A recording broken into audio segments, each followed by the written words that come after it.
Welcome to the V-Ray How-To tutorial series. In this video, we explore how to render translucent fabric using a V-Ray two-sided material.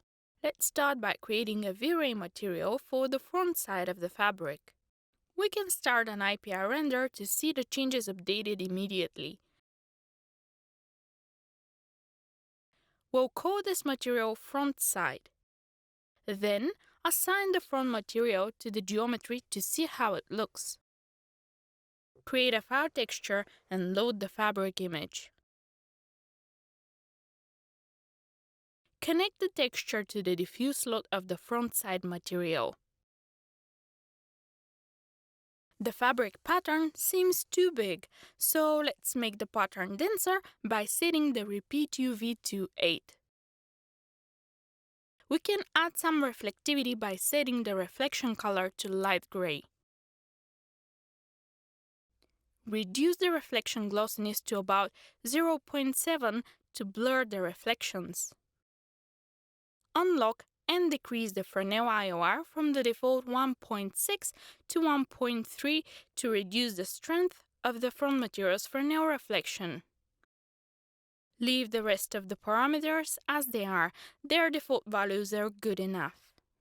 Let's make a new V-Ray material for the backside of the fabric and call it backside.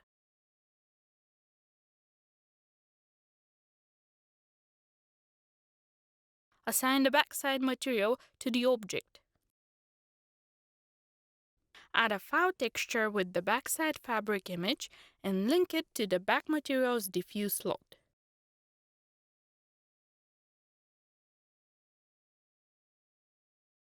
Make the fabric pattern denser by increasing the repeat UV to 8. Looks good? It's time to create a two-sided material.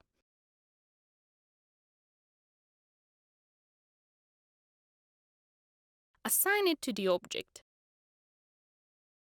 The cloth disappeared and only what is under is visible because the two-sided material has no front and back materials yet. Find the front side material and set it as the front material. Then add the back side as the back material. Let's tweak the translucency. See how the fabric changes when we change the translucency. When we use a darker color, the front material becomes more visible than the back. And when we use a lighter color, the back material is much more visible than the front. You can tweak the color to get the desired look. Let's leave the translucency to a mid-gray value. Now, let's render the final image in the VFB.